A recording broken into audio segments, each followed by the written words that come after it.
Bien, pues entonces repetimos, ¿sí? Para, eh, para justificar el hecho de que, de acuerdo a esta fórmula, de acuerdo a esta fórmula, C es una constante porque mu0 y S epsilon 0 son constantes. Y también para justificar el hecho de que experimentalmente los experimentos de Michelson-Morley habían demostrado que la velocidad de la luz no experimentaba ningún cambio al margen del movimiento en el cual se moviera el detector de la velocidad de la luz. Entonces Einstein tuvo que partir de este axioma, ¿sí? Axioma quiere decir que es un principio a partir del cual se deben deducir todas las demás consecuencias, ¿sí? Por eso son importantes los axiomas. O sea, los axiomas son las leyes de la física, ¿sí? A partir de las cuales se deducen pues todas sus consecuencias, ¿no? Bueno, pues lo que implicaba esto tuvo tremendas repercusiones, porque si la velocidad de la luz era constante, entonces había que modificar todo un conjunto de conceptos y de nociones que se habían mantenido a lo largo de siglos y que parecían muy naturales al sentido común. Por ejemplo, eh, la masa, que de acuerdo con la ley de Newton era constante, pues se vio que no era constante, ¿no? Sino que dependía de la velocidad de lo que se moviera, ¿sí? La masa se convirtió en una función de la velocidad, ¿sí? ¿Qué otra cosa? La longitud. La longitud, que se considera constante, también tuvo que ser eliminado y la longitud se convierte en una función de la velocidad. El tiempo. El tiempo, que también era una constante, que no dependía de los sistemas, también el tiempo se convirtió en una función de la velocidad, ¿sí? Entonces fíjense cómo todas estas sacrosantas creencias pues se derrumbaron bajo la propuesta muy sencilla de Einstein. Y además, desde luego que agregamos otra. ¿Cuál de todos estos términos que ya mencionamos, a cuál de estos términos que mencionamos hay que agregar otro concepto novísimo?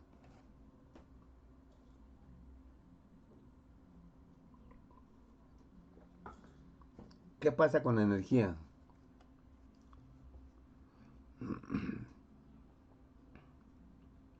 A ver, ¿qué dicen sus lecturas acerca de la energía y la masa?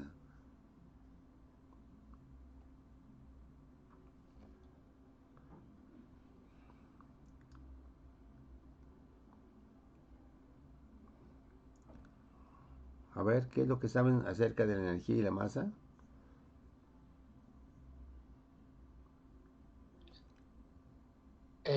Pues es que no me acuerdo, profe, de mucho, pero no, está relacionado también por la famosa ecuación de Einstein, ¿no? De que la energía es igual a la masa por la velocidad de la luz al cuadrado. Exactamente, ¿qué es la masa? Por la velocidad al cuadrado, ¿sí? Que es otra de las consecuencias de todas estas, ¿sí? Entonces, aquí hay un intercambio. Antes la energía estaba perfectamente diferenciada de la masa y viceversa, pero ahora resulta que la energía era una función de la masa en el sentido de que la masa, según esto, ¿sí? La podíamos despejar y sería la energía con que se moviera un cuerpo entre C cuadrada. Entonces, A medida que el cuerpo se moviera con mayor y mayor energía, su masa tendería a crecer.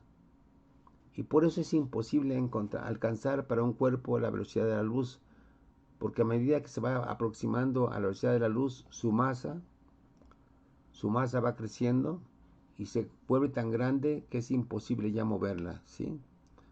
Bueno, entonces, y otra consecuencia también de todo esto es que no hay cuerpo que sé la velocidad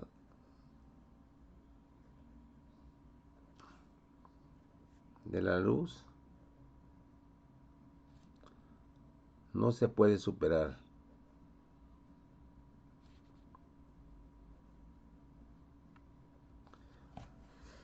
Bueno, pues todo eso está ligado, todo este conjunto de ideas está ligado a esto que hemos señalado, que se deriva directamente de la ecuación, de las ecuaciones de Maxwell.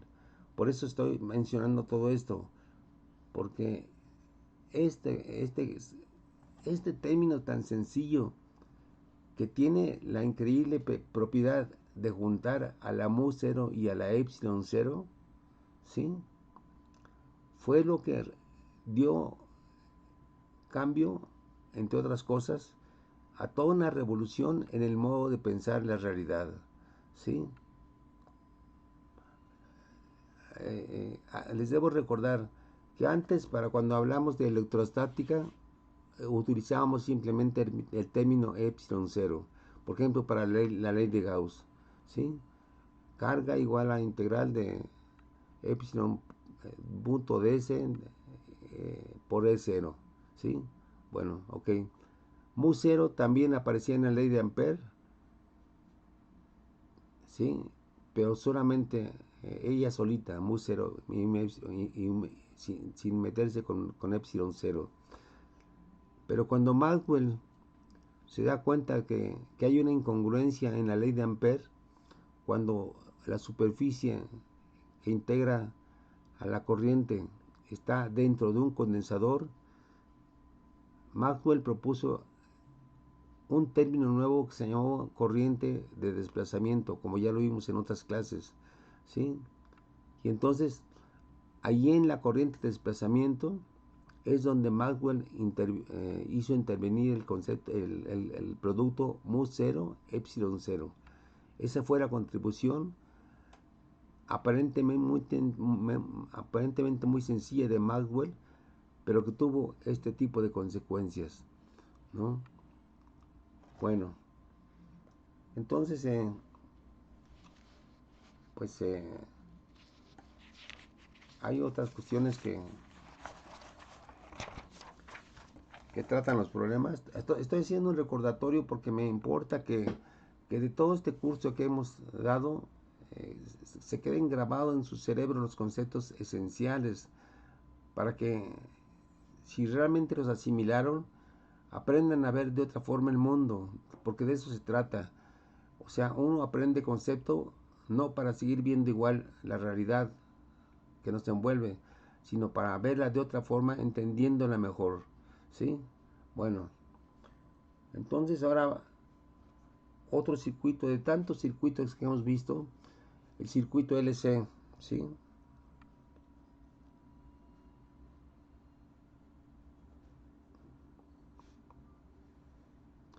El circuito LC. Recuerden que ahí aplicamos el teorema de Mayas.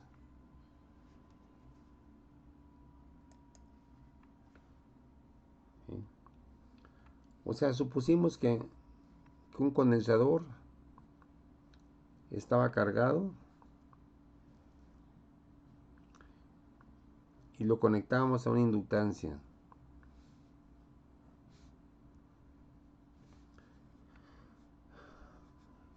Recordamos que la carga del condensador es proporcional al voltaje, ¿sí?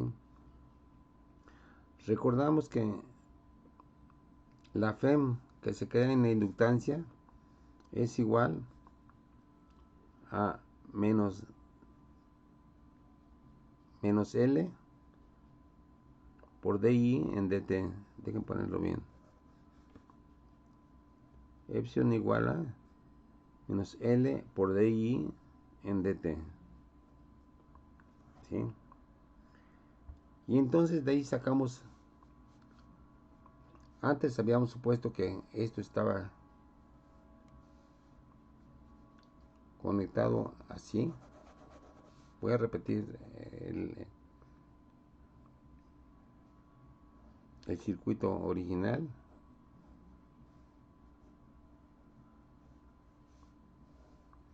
Aquí tenemos un voltaje B0, aquí el C, aquí el L. Y si aplicamos el teorema de Mayas, pues vemos que de aquí a aquí sube el voltaje. De aquí a aquí, como está circulando así el teorema de Mayas, sería menos B, la B del condensador. Pero la B del condensador es Q entre C, menos Q entre C. Y luego aquí otra vez vuelve a bajar, menos L por DI en DT. Y ya llegamos al cero. Ahora, si eliminamos a la fuente, es decir, si ya dejamos cargado al condensador, entonces a lo que llegamos es que a menos Q entre C menos L por DI en DT, todo eso es igual a cero. Naturalmente que podemos multiplicar por menos todos los términos y nos quedaría más y más, ¿sí? Bueno, pero esto nos lleva a esta ecuación L, la derivada de I con respecto al tiempo, pero I hay que recordar que es dq en dt, por lo tanto es L por la derivada segunda de Q con respecto a t cuadrada, porque I es dq en dt, si la derivamos pues sería la derivada segunda de dq con respecto a t cuadrada, más Q entre C, ¿sí? Ahora, revisen sus apuntes y recuerden que esta ecuación es isomorfa a la de al sistema resorte-masa, ¿sí? Es exactamente igual, que no más que en vez de Q ponemos Y o X, ¿sí? Y todo es cambio, pero aparte de eso es igual. Recuerden que para el sistema resorte-masa, la frecuencia natural es la raíz de la constante de rigidez entre la masa, ¿sí? Bueno, aquí si se dan cuenta, comparando lo que ya vimos en clase, vamos a llegar a la conclusión de que la frecuencia de este circuito va a ser igual a la raíz de 1 entre L por C.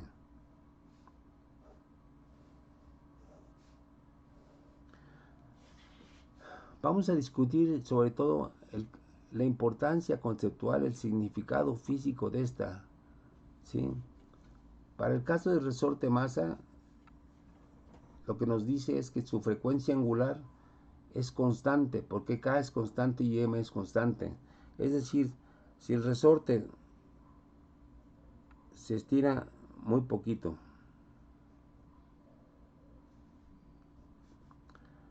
si al resorte lo estiramos un poco más, y si al resorte lo estiramos todavía mucho más,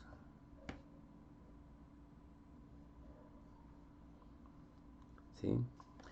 Uno pensaría que a medida que uno estire más el resorte, su frecuencia va a aumentar.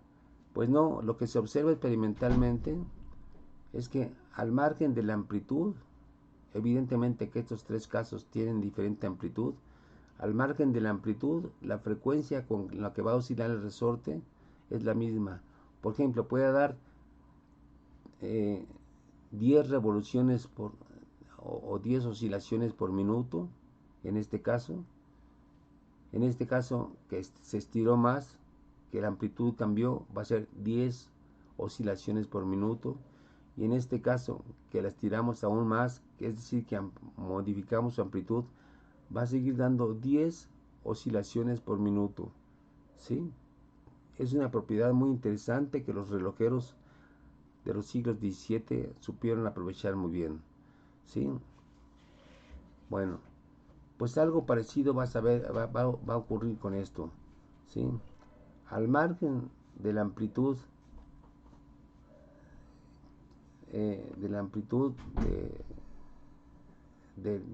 con que carguemos al condensador, va a ocurrir esto. Si tenemos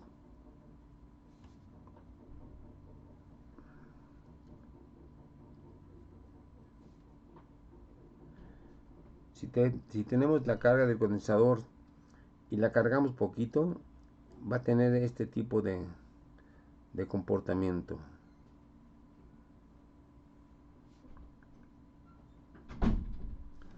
Si lo estiramos un poquito más, si lo cargamos un poquito más,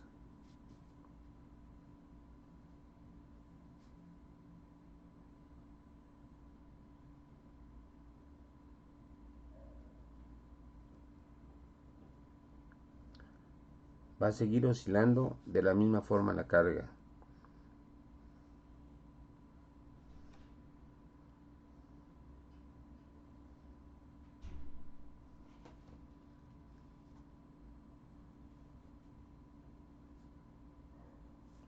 Si lo estiramos aún más,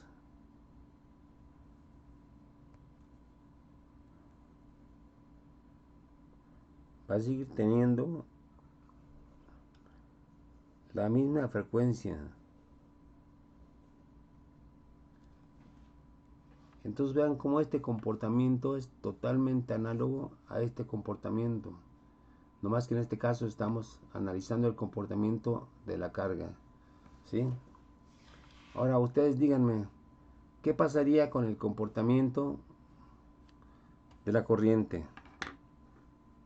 Hay que partir del hecho de que la corriente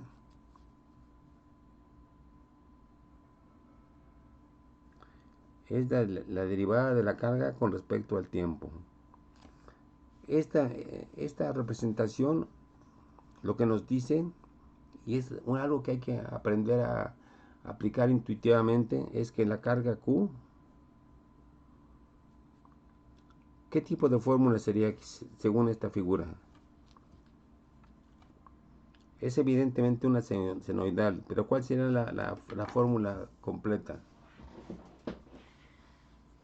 A ver, Shao.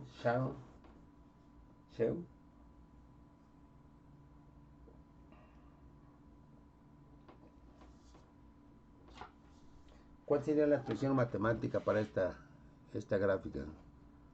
Q igual a qué?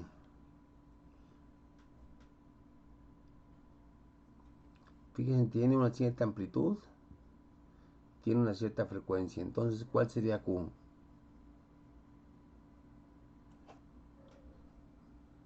Ok, perfecto. Muy bien. Sería Q0 por el coseno de omega t. ¿Sí? Y esta fórmula se serviría para las tres representaciones. Bueno, si Q es igual a Q0 coseno de omega t, ¿cuál sería la corriente? ¿Y cuál sería el voltaje? A ver, piénsenle.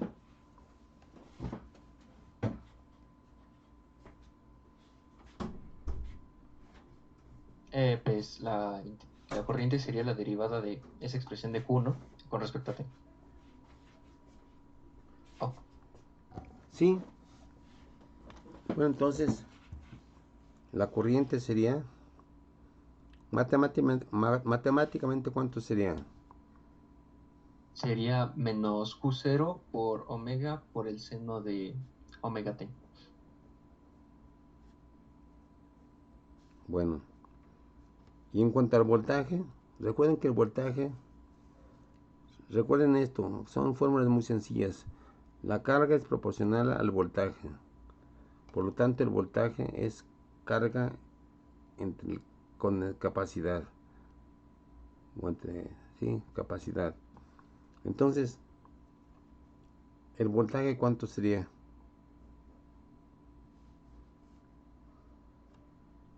Entonces sería Q0 entre C por el coseno de omega t. ¿Sí?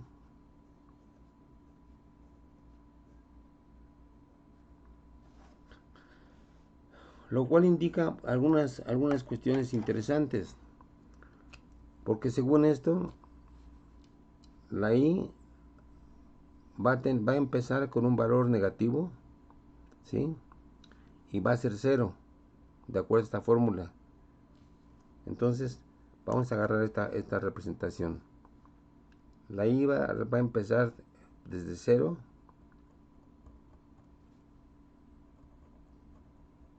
y luego va a ir para abajo, y aquí va a ser el valor máximo. Vamos a representarlo bien.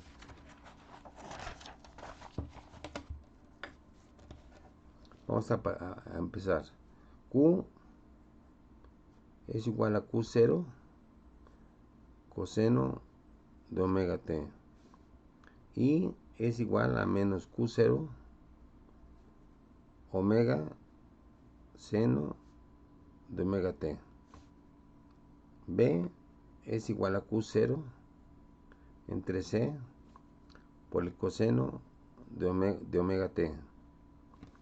Entonces, vamos a representarlos gráficamente.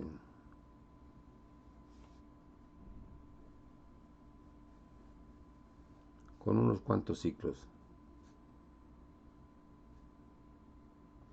¿Sí? La Q la representaríamos de esta forma.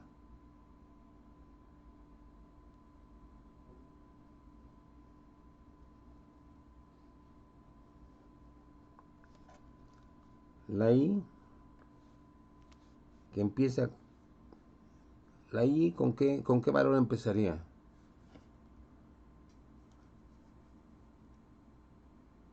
Empezaría en cero. Ok.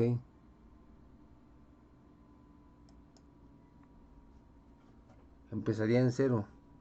Y luego, ¿hacia dónde tendería? ¿Hacia arriba o hacia abajo? Hacia abajo. Abajo, entonces. Y fíjense, cuando esto sea cero, aquí va a tener máximo valor la corriente. Vamos a apuntarla así. Aquí tendría su máximo valor la corriente. Y luego otra vez, cuando aquí tenga el valor máximo, la corriente tendría un valor de cero. Entonces, este sería el comportamiento de la corriente. Iría desfasada y con valor negativo con respecto a la carga. Y en cuanto al voltaje, pues sería simplemente igual que la carga, pero dividida entre C. Entonces, podríamos ponerlo así.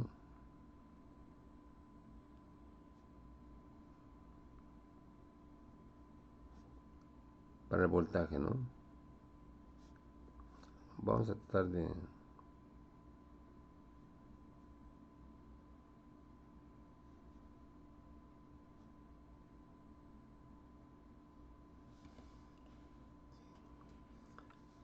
Entonces, el voltaje sigue a la carga, pero la corriente va desfasada, ¿sí? Bueno, entonces es algo interesante el comportamiento de los circuitos, ¿sí? Bueno, ok. Ahora, vamos a recordar otra cosa que ya hemos discutido muchas veces. En la realidad,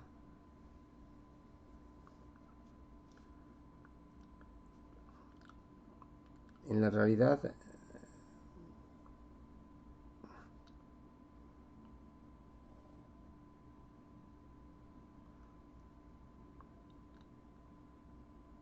la carga se va a comportar así.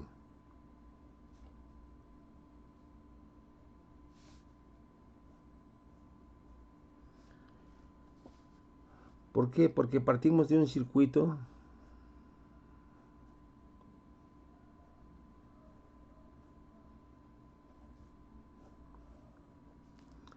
que tiene incrustada una resistencia, ¿sí?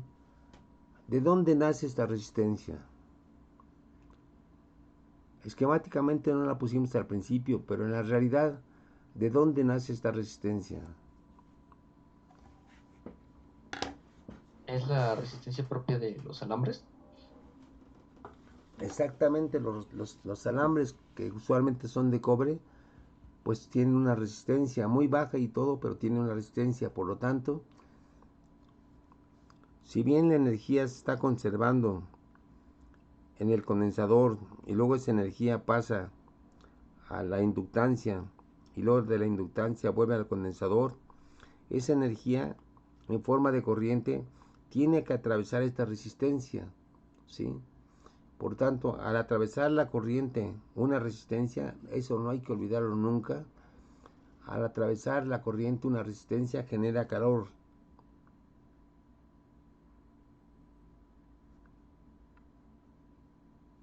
Entonces aquí tenemos un elemento disipativo del circuito, ¿sí? De hecho, todos los circuitos, por el hecho de tener cableado, tienen elementos disipativos de calor, ¿no? O sea, de energía. Por lo tanto, la carga va a ser así. Hay que recordar que la energía de un condensador es Q cuadrada, perdón, un medio de Q sobre C, ¿sí? Entonces, si la amplitud de la carga está disminuyendo, ¿qué está pasando con la energía del condensador? También disminuye. Disminuye, exactamente, disminuye en la proporción en que se está disipando calor. Ajá. Bueno, entonces, ¿qué tendríamos que hacer para mantener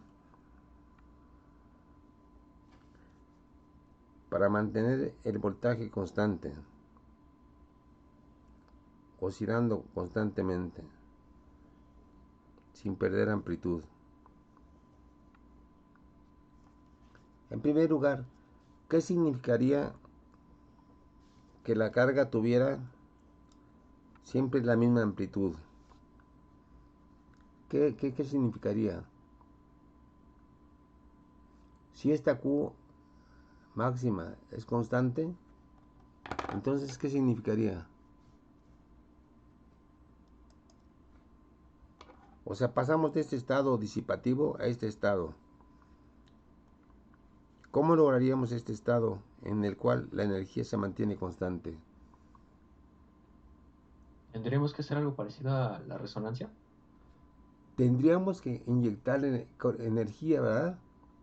O sea, no sería idéntico al fenómeno de resonancia porque en este caso la amplitud no está ampliándose, no está creciendo, ¿sí? Aquí solamente nos estamos limitando a darle la energía suficiente para compensar la energía que se está perdiendo en forma de calor. Ok, pero ahora, si queremos darle más energía de la que pierde,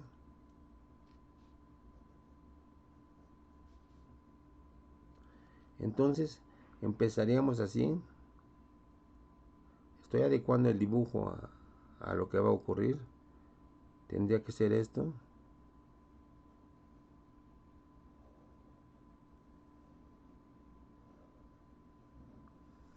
Y entonces sí, llegaríamos al estado de resonancia.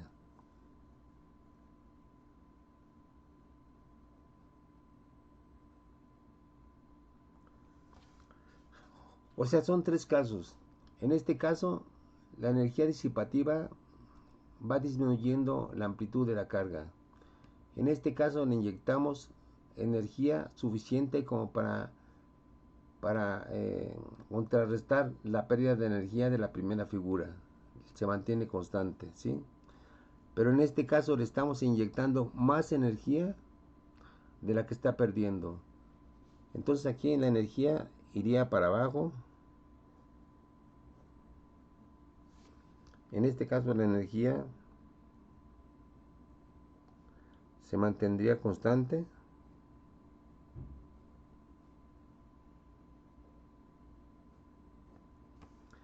Pero en este caso, la energía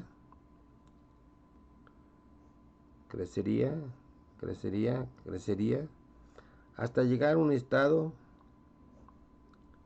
en el cual la energía se mantiene constante. Y como hemos dicho muchas veces, este caso en el cual la energía ganada, ¿sí?, se ve compensada por la energía perdida, ¿cómo se llama ese estado? Estacionario. Estacionario, ¿sí? Sí, como físico les voy a decir que los estados estacionarios son lo propio de la naturaleza. Incluso, no sé si se dan cuenta, pero todos los cuerpos elásticos, por hablar solamente de ellos, todo el tiempo están vibrando, ¿sí? Todo, todos los cuerpos mecánicos vibran. Por ejemplo, a ver, vamos a ver, eh, un puente vibra cuando la gente lo cruza, un puente vibra. Sí. Sí, ¿no? Uno siente al cruzar cualquier puente de insurgentes que está moviéndose, hasta siente unos ciertos miedos, ¿no? De cruzarlo, ¿no? Entonces, ese puente está oscilando. Claro que no es una oscilación armónica porque son muchos pasos no sincronizados, pero uno siente el movimiento y sin embargo, el puente mantiene su forma. Quiere decir que en promedio se mantiene en un estado estacionario, a pesar de que está recibiendo energía a través de los pasos de los transeúntes, pero también está perdiendo energía a través de sus vibraciones. Entonces, el hecho de que conserve su forma quiere decir que está en estado estacionario. Otro ejemplo.